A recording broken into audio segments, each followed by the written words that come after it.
perjalanan ya. hidup sampai Ya, untung itu bisa ketemu sama Mbak Bugil tolong lah tadi ya, ya. bisa jadi yang lebih baik dari yang sebelumnya.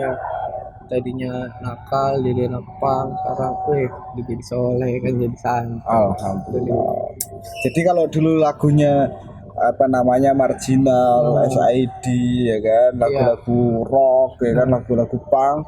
Hari ini kita nyanyinya sholawat. Berubah lah ya. Iya, berubah udah. Tapi sholawatnya dengan ala Sayyidina Muhammad juga kayak gitu loh. Sing. Tapi aku kan gak punya suara bagus, makanya gak nyanyi-nyanyi. Tapi sholawatnya diiringin sama musik punk itu cocok itu. Jangan. Kan, ya kan? Adabnya itu sih. Kali gitu ya kan, jiwa punknya masih ada.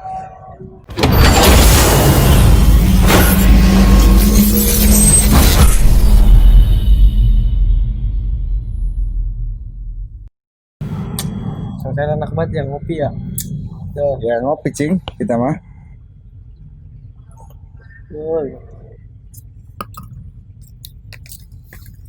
Apaan ini ya? Kondisi jadi normal ini.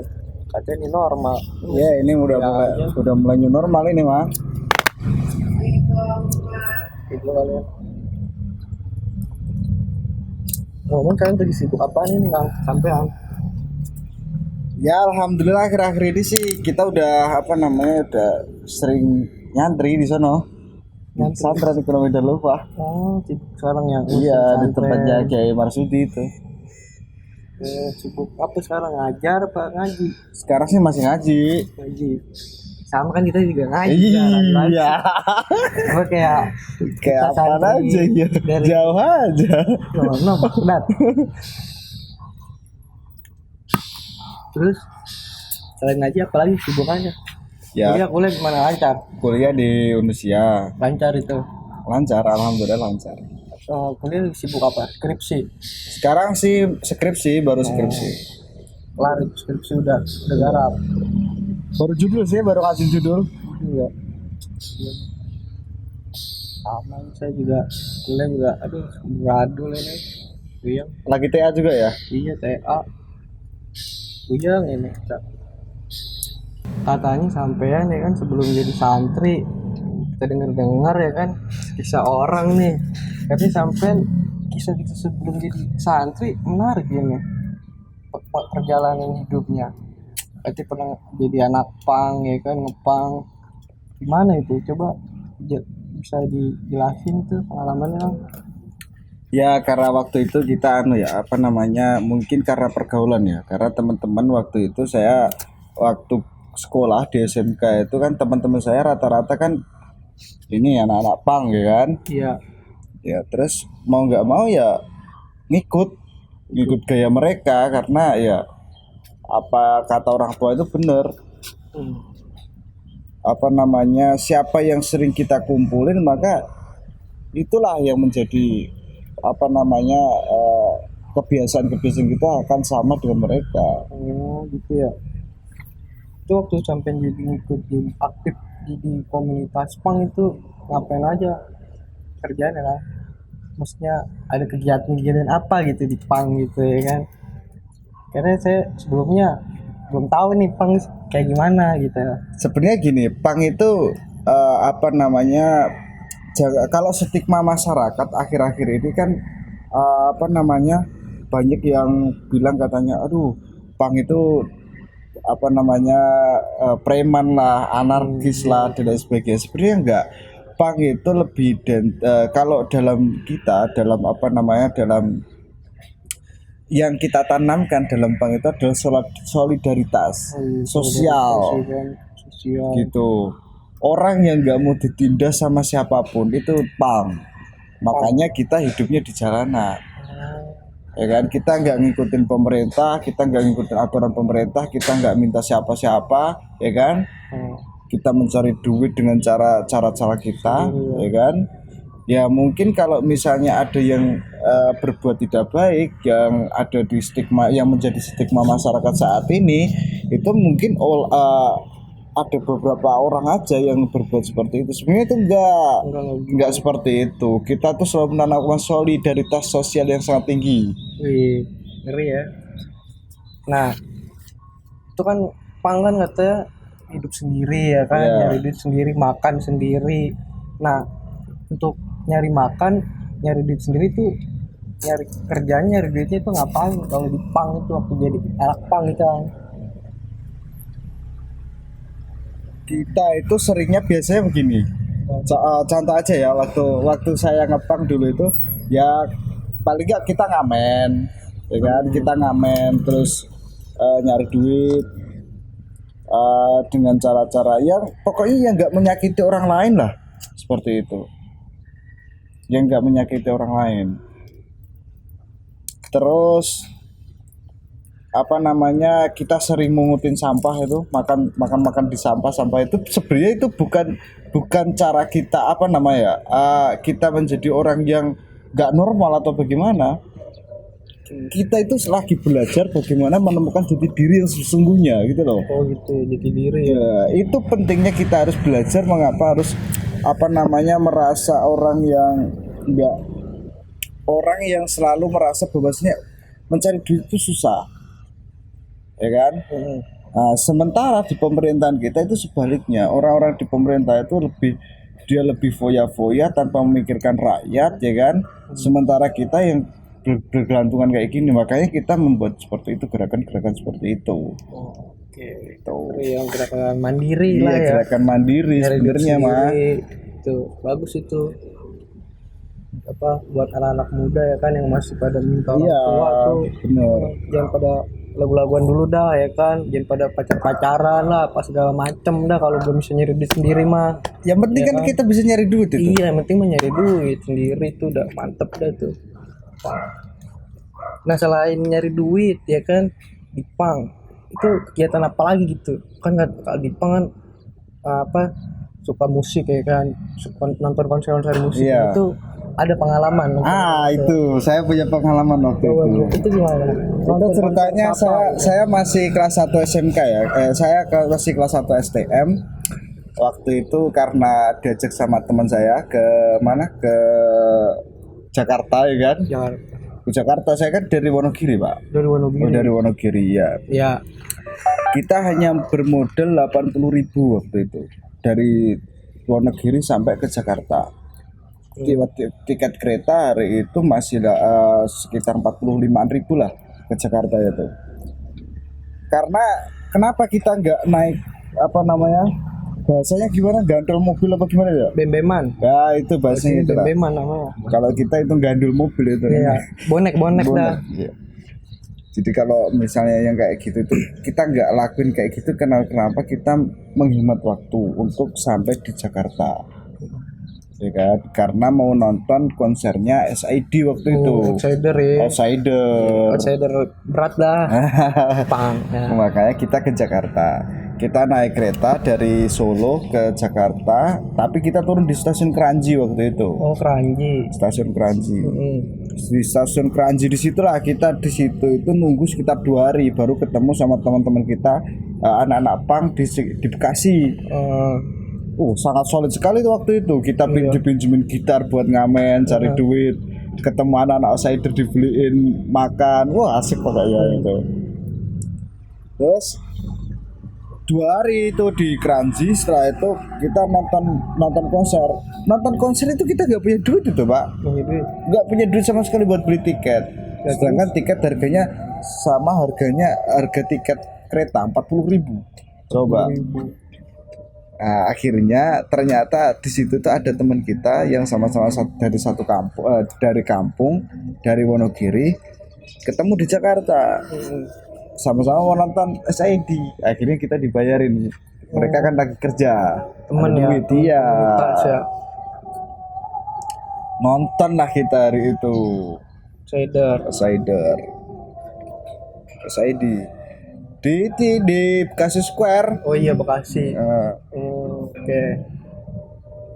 Seru juga tuh ya. Nah, Tapi setelah nonton konser, Cing, kita ini yang kebingungan nih. Kenapa? Mau pulang. Kenapa itu? Lah, kita mau pulang gak punya duit. Kenapa? Mau pulang gak punya duit. Nah, terus baliknya gimana itu? Ya, karena kita kita punya kawan banyak, ya kan? Kita ngamen-ngamen itu, ya kan? Belum, waktu itu kita masih bisa itu gadul-gadul bem-beman di kereta waktu itu kan. Kereta. Belum pakai kartu. Iya. KRL kan belum pakai kartu. Iya belum, zaman dulu Belum, masih pakai kertas harga 2.500 itu. dulu kertas ya. Iya. Nyelonong bisa kan nyelonong. stasiun kita warawiri. Iya. Kan? Kalau numpang toilet sekarang dulu masih bisa, sekarang mah Nggak bisa, boro-boro sekarang mah. Tiket. Masuknya pakai tiket. Makanya nah, waktu itu saya naik kereta itu sampai dari stasiun Kranji ke Jakarta. Dulu kita ke Jakarta dulu. Turun di stasiun kota. Iya. Kita ke stasiun kota, kita cari teman-teman yang ada di Jakarta Utara waktu itu kan. Jakarta Utara, ketemu lah sama teman-teman itu. Akhirnya kita ngamen lagi di jalanan. Setelah ngamen kelaparan kita kan. Tahu buah ceri itu kan. Iya. Banyak itu di pinggir sungai, di Pinggir kali itu di arah ke Koto itu kan banyak itu. Makanan itu sampai kenyang itu. Buset, buah ceri kita makan sampai kenyang. Kenyang ya, nggak ganti nasi. Iya. Karena nggak dapet nasi. Dari Koto kita ke mana, ke ini, Cing.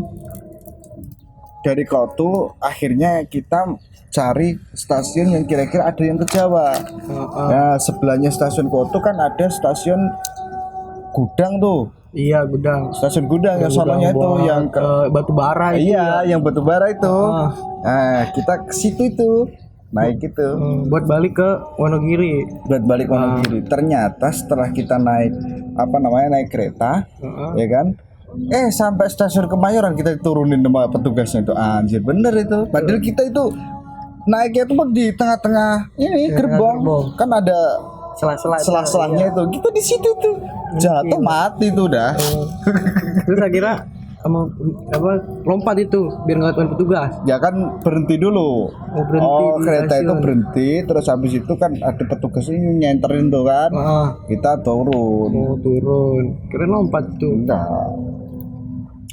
Habis seperti itu kita di stasiun Kemayoran tuh. Stasiun Kemayoran ketemu sama bencong-bencong, ketemu sama anak pang di stasiun Kemayoran kan. Iya. Kita ngobrol-ngobrol di situ, kita cerita kalau kita itu mau pulang gitu kan. Kita mau pulang ke Wonogiri cuman nggak punya duit. Gitu. Terus ditolongin sama bencong. Tolongin tuh, beliin makan, dibeliin rokok. Baik banget itu bencong ya. Baik banget.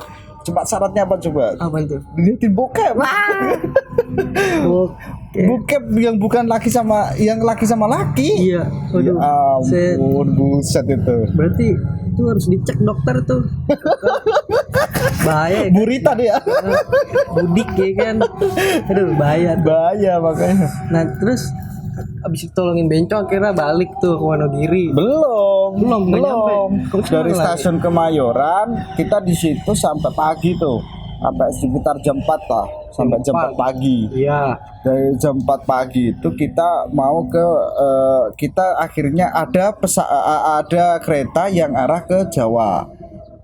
Tujuan akhirnya itu Purwakarta. Ya kita pikir kan dari Purwakarta ada yang ke arah Solo kayak, ada arah kemana kayak, ya kan yang bisa kita boncengin lagi. Kita naik aja itu ceronong itu. Sampai stasiun Purwakarta ternyata udah nggak ada stasiun, nggak ada kereta yang arah ke Jawa lagi. Nah terus? Ya mau gimana, kita ya di situ nganggur, nggak ada teman-teman pang di situ kan. Daripada kita kelaparan, balik lagi ke Jakarta. Balik lagi ke arah Jakarta lagi. Ada kereta lagi ke arah ke Jakarta. Kita naik lagi waktu itu. Bolak-balik kita. Terus di Jakarta lagi? Di Jakarta lagi kita naik kereta, turunnya di stasiun Senen. Iya. Di stasiun Senen itu kita turun. Di stasiun Senen tuh. Nah, terus di stasiun Senen ngapain itu? Turun enggak, ini ada cerita lucu di jalan ini. Jadi waktu kita perjalanan dari Purwakarta ke Senen, pas aku naik tuh kan, pas aku naik kan masuknya ke toilet kereta kan. Dulu kan ada toilet dalamnya tuh. Iya, dulu bisa ngerokok. Bisa ngerokok dulu mah. Boro-boro. Sekarang ada ngerokok di turun jalan. Parah itu. Jadi kita kan masuk ke toilet ya pas waktu ada pemeriksaan tiket itu. Kita masuk ke toilet. Di stasiun selanjutnya itu di Karawang kalau nggak salah itu sayur-sayuran itu dimasukin tuh di kereta. Terus dimasukin di kereta. Di keretanya ini apa namanya? Ternyata sayuran ini tuh nutupin pintu toilet itu, jadi kita nggak bisa keluar. bisa begitu ya? Bisa begitu. Dikunci sama sayuran. Akhirnya ya sayuran itu kita makan, orang lapar banget ya. Pas banget ya kebetulan. Pas banget ya. Habis banyak itu kacang-kacang itu kita makan itu mentah itu, Cing. Penting kenyang lah ya. Kenyang. Daripada kita kelaparan. Itu siapa itu sampean itu di kereta? Masih sama temen. Dari awal mula dari Wonogiri nonton konser tuh teman-teman itu. Sama teman. Masih solid ya. Iya. Keren itu. Temennya tuh. Terus abis itu kita ke itu kemana dari Senen itu akhirnya kita turun di Senen kan. Kita turun di Senen. Turun dari Senen itu kita langsung ada orang yang mau nodong kita. Udah dipalak, preman anak-anak kecil lah. Iya. Umur-umuran 20-an lah. Itu peso tuh dari tangan gini nih. Kita takut itu. Untung kita orang Jawa ya. Jadi ada doa-doanya lah. Disilatin apa gimana? Ya, kita doa-doain aja udah set. Habis itu kan aku ngomong sama temanku, gimana? Piye? Ya, gitu bahasa piye? Melayu apa piye gitu kan. Kita bahasanya aku menawarkan temanku itu kita mau lari apa gimana gitu kan. Iya. Kalau kita nggak dilawan kita mati. Nggak dilawan kita ditusuk. Gimana kita nggak punya duit apapun ya? Benar. Nah terus gimana tuh pilihannya tuh? Terus akhirnya tuh si yang nodong ini, orang Jawa juga katanya gitu. Orang Jawa juga katanya gitu. Iya mas, kita orang Jawa. Nah, dari situlah dia hatinya agak tergerak. Oh jadi itu mungkin ya kalau aku rasa itu ya karena kekuatan doa tadi sih. Wih, mantep manjur ya. Jadi dulur tuh ya, jadi temen gara-gara satu daerah lah dari Jawa. Akhirnya jadinya malak. Premannya merasa iba lah, kasihan, akhirnya ditolong. Jadi CS ya. Jadi CS teman kita malah. Nah terus habis itu malah kita diberhentiin mobil itu. Berhentiin bis sama premannya itu. Akhirnya kita pulang itu sampai pulang ke Wonogiri. Oke. Jadi kayak gitu loh. Rasanya. Iya. Perjuangan perjalanan ya. Cerita-cerita kayak gitu kan yang jarang kita dapat. Pengalamannya kayak gitu jarang dimiliki sama orang-orang lain. Mantap itulah. Apa namanya? Gerakan perjuangan pang lah kayak gitu. Patut solidaritas. Ngopi dulu lah. Ngopi lah. Sore ini mau maghrib kayaknya. Iya tuh udah bunyi tuh masalah. Iya.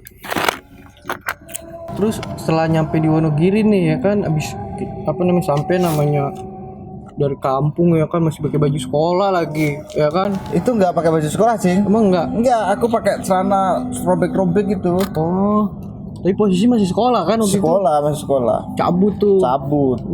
Nah itu setelah balik lagi ke kampung, tanggapan orang tuh gimana itu? Waduh, habis cing kita Pak. Diomelin habis. Diomelin gimana udah itu? Jadi kalau rempeyek mah udah jadi. Coret dari kakak nggak? Coret itu kita keluar dari kakak, bikin sendiri kakaknya. Kali dicoret dari kakak. Dosa sendiri kakaknya.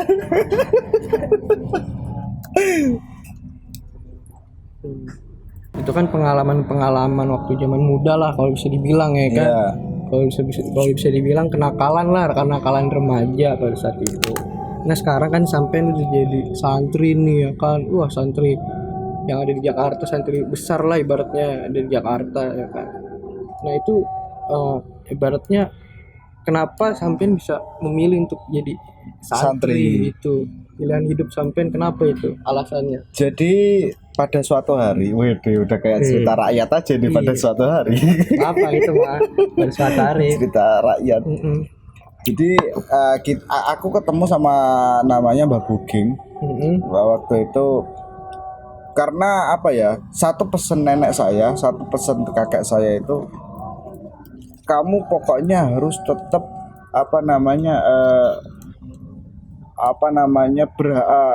ikut Nahdlatul Ulama seperti itu. Itu pesan kakak saya sama nenek saya.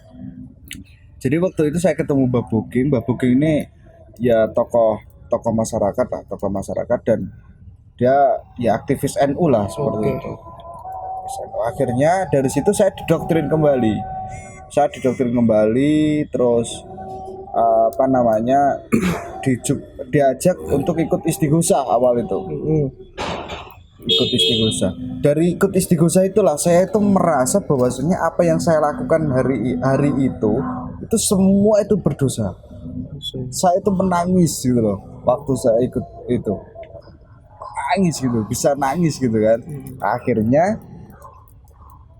Akhirnya hari itu aku memutuskan untuk ya udahlah kesini aja memperdalam ilmu agama seperti itu.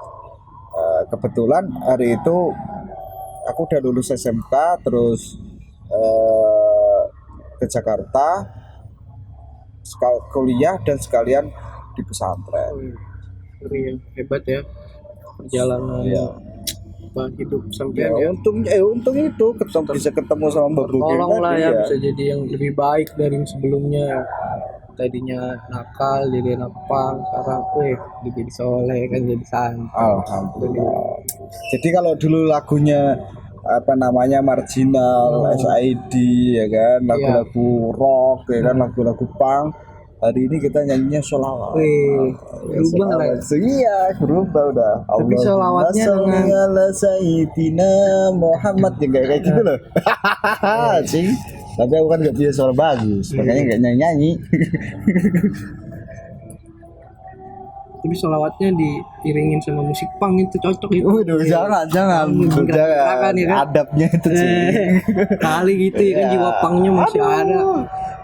Jadi ya makanya hari ini saya mengenalkan ke teman-teman bahwa saya lagu-lagu punk itu nggak identik dengan kekerasan, nggak identik dengan seperti kita itu mencintai punk, itu mencintai NKRI harga mati lah. Benar. Jadi stigma masyarakat yang beranggapan bahwa anak-anak punk itu ya kan kriminal lah, nakal lah, suka ngelem ya kan, narkoba lah, apa tuh segala macam itu enggak seperti semua, itu ya. Enggak semua anak punk seperti itu. Itu hanya oknum-oknum lah. Oknum aja. Emang itu yang bergaya-gayaan doang, punk ya kan, fashion doang, nggak mengerti definisi ya kan, arah punk itu seperti apa tuh. Benar dia sekali. Oknum itu nggak tahu. Ya udahlah, udah lama maghrib ini. Iya, ini udah mau maghrib ya. Iya, kita harus siap-siap sembahyang. Iya, sembahyang. Harus tepat waktu kan. Kita sekarang udah berubah. Iya, udah jadi santri tuh harus. Ya moga-moga bisa istiqomah lah sampai meninggal nanti. Amin.